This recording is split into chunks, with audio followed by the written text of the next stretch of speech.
À 15h47, la Terre n'a pas tremblé, mais 3 continents ont senti le choc. En une seule signature, un chiffre a basculé de 15 à 17 milliards, et ce n'était plus du pétrole mais du gaz. Que signifie vraiment pour vous, spectateurs se tournant incarné par Ibrahim Traoré, dans l'ombre des mines coloniales, une révolution énergétique éclate.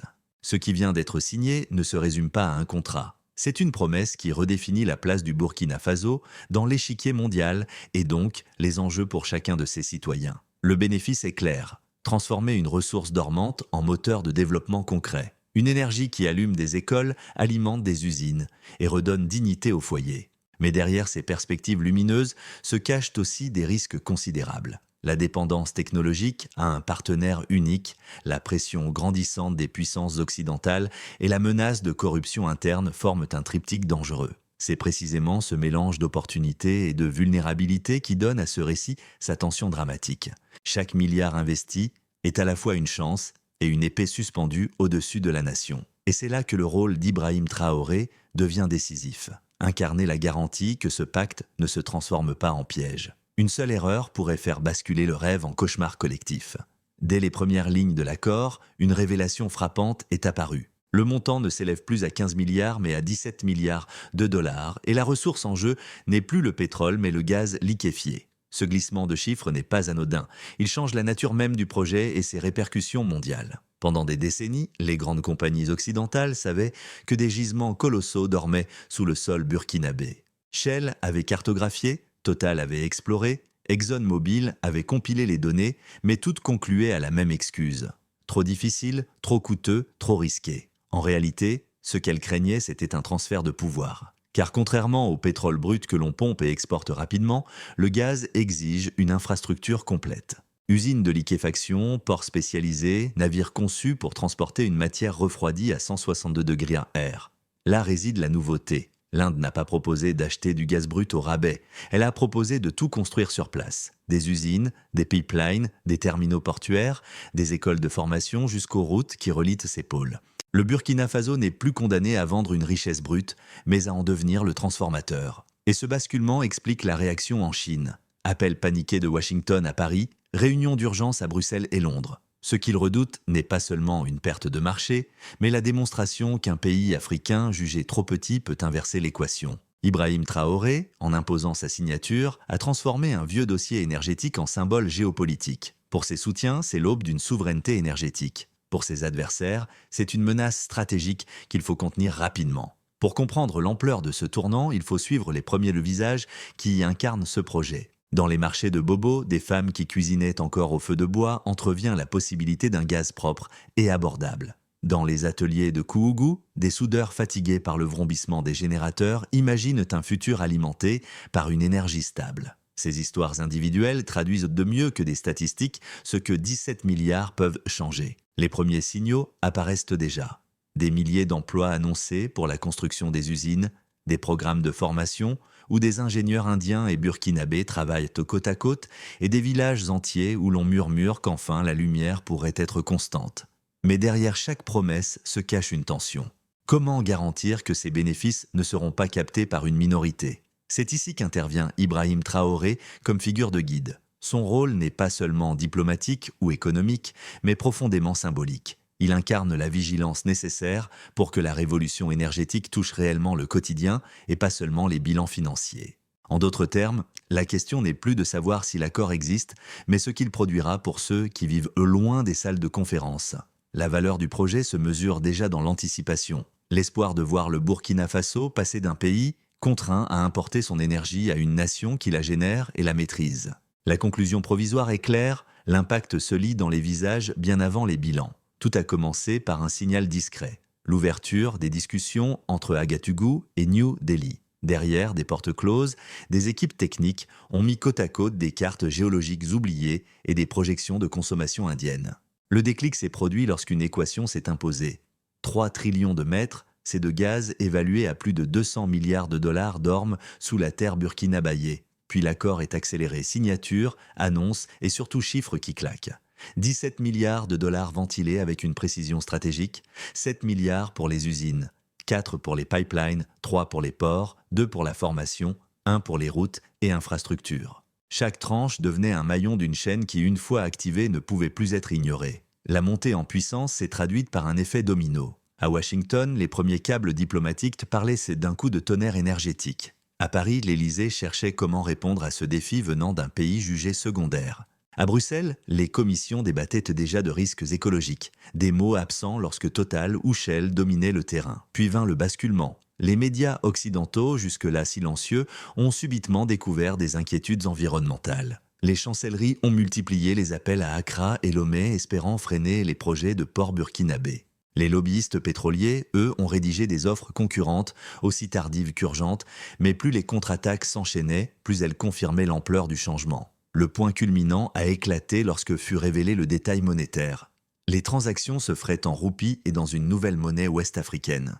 Pas en dollars, pas en euros, pas en France, CFA. À cet instant, le deal dépassait l'énergie pour devenir une rupture monétaire, une déclaration d'indépendance face à ce que beaucoup appellent le colonialisme financier. La secousse ne s'est pas arrêtée là. Elle a produit une onde qui a touché plusieurs sphères. Économique, diplomatique, sociale. Dans les marchés, l'espoir se matérialisait en conversation. Dans les ambassades, il se traduisait en inquiétude et dans les rédactions internationales, il se transformait en éditoriaux alarmés. Pour les partisans d'Ibrahim Traoré, cette chronologie n'est pas seulement une série d'événements. C'est la démonstration que le Burkina Faso, longtemps présenté comme simple fournisseur de matières premières, peut redessiner la carte énergétique et financière du continent. Le déroulement, activation, sommet, répercussion illustrent bien cette dynamique, une impulsion locale qui devient un choc mondial. En quelques semaines, ce qui n'était qu'un pari national s'est mué, un basculement global, et le récit désormais ne se raconte plus en coulisses, mais sous les projecteurs. Le premier chiffre qui frappe est colossal. 3 000 milliards de mètres cubes de gaz, une réserve estimée à plus de 200 milliards de dollars. Ce volume, s'il est exploité pleinement, pourrait alimenter une bonne partie de l'Afrique de l'Ouest pendant un siècle. Autrement dit, une richesse enfouie que les multinationales juguaient autrefois inaccessible se révèle aujourd'hui être un levier de souveraineté. Deuxième donnée clé, 17 milliards de dollars d'investissement. Ce montant ne représente pas une aide, mais une mise de fonds structurée. 7 milliards sont alloués à la construction d'usines transformant le gaz brut en énergie liquide prête à être exportée. 4 milliards servent à ériger des pipelines, non seulement pour l'exportation, mais aussi pour créer un réseau énergétique interne. 3 milliards financent les ports afin que le Burkina Faso, malgré son enclavement, se connecte directement aux marchés mondiaux. 2 milliards soutiennent la formation de techniciens et d'ingénieurs locaux avec un transfert de savoir inédit. Enfin, 1 milliard se concentre sur les routes, les télécommunications et le logement, garantissant que l'industrialisation ait un impact visible au quotidien. Troisième indicateur, 5 000 emplois directs annoncés. Ce chiffre dépasse la simple statistique. Il reflète une dynamique où chaque poste dans une usine de gaz entraîne des dizaines d'autres dans la logistique, la restauration, le transport ou la maintenance. Les projections parlent de centaines de milliers d'emplois indirects. Un bouleversement pour un pays dont une large partie de la jeunesse était condamnée à l'exil économique. La logique baseline delta apparaît clairement. Hier encore, des villages entiers dépendaient de bougies ou de générateurs vétustes. Demain, les pipelines et centrales alimenteront des écoles, des hôpitaux, des ateliers. Hier, l'économie reposait sur une agriculture fragile et des revenus d'or ou de coton soumis aux cours mondiaux. Demain, une industrie énergétique locale pourrait stabiliser les finances publiques et attirer de nouvelles chaînes de valeur. À travers ces chiffres, on saisit l'ampleur du saut. Ibrahim Traoré n'a pas seulement négocié un contrat, il a inscrit le pays dans une équation chiffrée où chaque milliard correspond à un pilier de souveraineté. Les données brutes deviennent des preuves tangibles qu'un pays considéré comme périphérique peut s'imposer comme acteur central. Pour saisir toute la portée de ce projet, il faut d'abord écouter les arguments de ses critiques. Premier argument, la dépendance à un seul partenaire étranger. En confiant à l'Inde la totalité de la chaîne énergétique, le Burkina Faso risque de substituer une tutelle par une autre. Si demain l'Inde change de stratégie ou traverse une crise, l'économie burkinabé pourrait s'effondrer faute d'alternative. Deuxième argument, l'impact écologique. Les détracteurs soulignent que la construction de ports, d'usines et de pipelines comporte des risques environnementaux lourds. Ils rappellent que l'exploitation du gaz, même plus propre que le charbon ou le pétrole, reste une énergie fossile qui contribue aux émissions mondiales. Pour eux, cette promesse d'indépendance n'est qu'un mirage au prix de dégâts irréversibles pour les terres et les eaux locales. Face à ces critiques, une réponse s'impose, fondée sur les faits. D'une part, l'accord prévoit un transfert de compétences inédit. Des ingénieurs indiens formeront des Burkinabés pour que dans une décennie, les usines soient dirigées par des citoyens locaux. L'objectif n'est donc pas une dépendance éternelle, mais une autonomie progressive. D'autre part, les technologies de liquéfaction prévues incluent des systèmes de capture du méthane et un recours partiel à l'énergie solaire pour alimenter les sites. Comparé aux fuites de pétrole et aux déchets radioactifs laissés par d'anciennes exploitations occidentales, ce projet offre un standard bien plus rigoureux. En fin de compte, le révèle deux visions du futur. L'une craint de remplacer une domination par une autre et d'aggraver les blessures écologiques. L'autre, incarné par Ibrahim Traoré et ses alliés, considèrent que c'est une étape nécessaire pour rompre avec des décennies de dépendance. Le débat reste ouvert, mais il est alimenté par des données concrètes et une expérience historique trop souvent oubliée. L'indépendance a changé de camp. Ce basculement se lit dans un détail que beaucoup ont sous-estimé. Le mode de paiement. Pour la première fois, un accord énergétique majeur en Afrique ne sera pas réglé en dollars, ni en euros, ni même en France CFA. Les transactions passeront par la roupie indienne et par une future monnaie ouest-africaine. Ce choix monétaire semble technique, mais il modifie l'équilibre du pouvoir car pendant 60 ans, l'Afrique a vu ses richesses calibrées en devises qu'elle ne contrôlait pas. Ce point médian révèle une fracture plus large. L'énergie n'est pas seulement une question de ressources, mais de souveraineté financière. Pour Ibrahim Traoré, accepter cet arrangement revient à briser une chaîne invisible qui liait son pays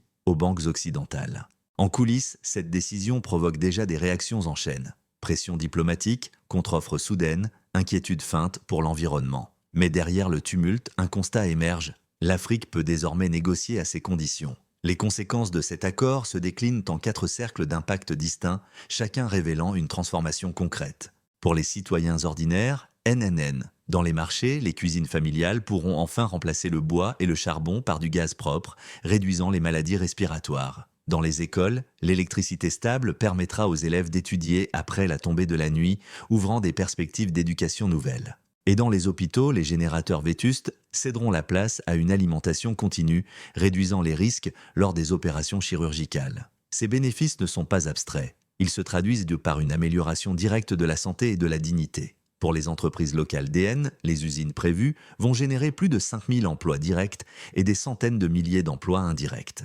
Les petits transporteurs, restaurateurs, fournisseurs de matériaux verront leur activité exploser. Pour la première fois, le Burkina Faso peut envisager une industrialisation fondée sur son propre sol plutôt que sur l'importation. Le tissu économique se diversifie et la dépendance aux exportations brutes diminue pour la diaspora et la jeunesse. ND. Jusqu'ici, nombre de jeunes burkinabés n'avaient qu'un choix, partir chercher du travail à l'étranger. Avec ce projet, les perspectives changent. Les centres de formation financés par l'accord leur offrent une spécialisation dans des métiers d'avenir, de l'ingénierie énergétique à la maintenance industrielle. L'espoir renaît qu'ils puissent bâtir leur avenir chez eux plutôt que de l'exiler. Pour la région et la géopolitique, l'accord envoie un signal à toute l'Afrique de l'Ouest. Si le Burkina Faso, enclavé et jugé trop petit, peut attirer 17 milliards et briser la domination monétaire occidentale. Pourquoi pas le Ghana, le Niger ou le Tchad? Déjà, des capitales voisines sont approchées par des diplomates cherchant à freiner l'effet domino. Mais la dynamique est enclenchée. De nouvelles routes commerciales se dessinent, reliant l'Afrique de l'Ouest à l'Asie, en dehors des circuits traditionnels. Ici, Ibrahim Traoré apparaît non seulement comme un dirigeant national, mais comme un catalyseur régional. Son choix ouvre la voie à une recomposition des rapports de force où l'Afrique ne se contente plus d'être spectatrice, mais actrice. Les conséquences sont tangibles dans les foyers, dans les usines, dans les chancelleries, et elles portent une idée simple mais puissante. L'indépendance n'est plus un slogan, elle devient une pratique quotidienne. Dans les mois à venir, 3 trajectoires se dessinent pour le Burkina Faso et son projet gazier. Scénario de base, les chantiers avancent conformément au calendrier annoncé. Les premières usines sortent de terre, les formations techniques démarrent et les premiers emplois se matérialisent. Les tensions diplomatiques persistent, mais sans atteindre le seuil de blocage. Le pays gagne en visibilité, prouvant qu'il peut mener à bien un projet d'une telle ampleur. Scénario optimiste, les travaux progressent plus vite que prévu grâce à une coordination efficace entre ingénieurs indiens et burkinabés. La première tranche de gaz liquéfié est produite avant l'échéance, attirant de nouveaux investisseurs régionaux. La jeunesse locale, motivée par les perspectives d'emploi, reste sur place et participe activement à la transformation. Dans ce contexte, Ibrahim Traoré consolide son image de dirigeant visionnaire capable de changer le destin d'une nation. Scénario pessimiste. Les pressions extérieures se renforcent, des contre-offres occidentales séduisent, certains voisins compliquant les accès logistiques. Les campagnes médiatiques sur l'écologie réussissent à geler une partie des financements. À l'intérieur, la corruption ou une mauvaise gestion ralentit les chantiers, alimentant le doute. Le risque est réel que l'élan initial s'essouffle et que l'accord devienne un demi-succès, voire un échec coûteux. Ces 3 scénarios posent une même équation. Comment transformer une promesse colossale en résultat durable? La clé réside dans 2 leviers. D'une part, la transparence, chaque milliard investi doit être suivi et contrôlé. D'autre part, la vigilance citoyenne, la société civile doit jouer son rôle pour empêcher les dérives. Pour le spectateur, la leçon est universelle. Tout projet ambitieux ouvre un éventail de possibles, du meilleur au pire. Le défi est de comprendre que l'issue ne dépend pas seulement de la signature, mais de la capacité collective à protéger et orienter le changement. Ce projet énergétique n'est pas une abstraction réservée aux économistes ou aux diplomates. Il touche directement 3 cercles qui concernent chacun d'entre nous. Premier cercle, les familles. Lorsque la cuisson se fera au gaz propre plutôt qu'au bois, ce sont des millions de poumons qui respireront mieux. Quand la lumière ne dépendra plus d'une bougie fragile, les enfants pourront étudier avec régularité. L'énergie devient une promesse intime inscrite dans chaque foyer. Deuxième cercle, les travailleurs. Pour les jeunes, voir surgir 500 000 emplois directs et des centaines de milliers d'emplois indirects change le rapport au futur. Jusqu'ici, beaucoup se voyaient contraints d'émigrer pour trouver un revenu. Demain, ils pourront rester apprendre un métier et bâtir leur vie là où ils sont nés. Troisième cercle, les spectateurs à l'étranger. Pour la diaspora africaine, pour les amis du Burkina Faso, l'impact est symbolique. Ibrahim Traoré incarne l'idée qu'un pays peut reprendre le contrôle de ses richesses et rompre avec la dépendance héritée. C'est un message adressé à tous ceux qui ailleurs se battent pour une autonomie réelle. Au fond, l'énergie ici n'est pas seulement une question de kilowatts. C'est un miroir tendu aux spectateurs. Et si la dignité d'un peuple se mesurait à sa capacité de transformer ses ressources en liberté concrète, transformer une signature en succès durable exige une feuille de route claire avec des étapes précises. Première étape, surveillance des contrats. Chaque clause doit être rendue publique et vérifiable. Cela permet de prévenir la corruption et d'assurer que chaque milliard annoncé serve réellement au projet prévu. Deuxième étape, formation massive. Les 2 milliards destinés à l'éducation technique doivent se traduire en centres de formation accessibles où des ingénieurs indiens transmettent leur savoir-faire à des jeunes burkinabétais. Dans 5 ans, les équipes locales devront être capables de gérer seules les installations. Troisième étape, infrastructure partagée. Les pipelines et les ports ne doivent pas seulement servir l'exportation. Ils doivent alimenter les villages, les usines locales et les hôpitaux afin que le bénéfice soit visible pour la population et non réservé aux marchés étrangers. Quatrième étape, contrôle environnemental. Des mécanismes indépendants doivent mesurer l'impact écologique avec des normes strictes. La capture du méthane et l'usage partiel du solaire doivent être vérifiés régulièrement pour éviter toute dérive. Cette feuille de route place Ibrahim Traoré comme garant du processus, mais elle implique aussi la vigilance citoyenne. Le peuple burkinabé n'est pas spectateur. Il devient acteur en exigeant des comptes, en surveillant les chantiers, en participant aux formations. Au bout du chemin, le projet ne sera pas jugé sur la taille des chiffres, mais sur la capacité à transformer des milliards en liberté quotidienne. Voilà l'épreuve à relever et la promesse à tenir. Revenons un instant au visage rencontré plus tôt. La femme du marché de Bobo qui allume son foyer, l'ouvrier de Koudou qui espère une énergie stable, l'élève de cave d'étudier sans interruption. Ces personnages ne sont pas des figurants, ils sont la raison même de ce contrat. Ibrahim Traoré a compris que l'enjeu dépasse les chiffres. Ce n'est pas seulement une question de milliards, de pipeline ou de ports. C'est la possibilité pour un peuple longtemps tenu à l'écœur de choisir enfin son destin. Chaque transformation profonde a besoin d'un motif, d'une image qui reste.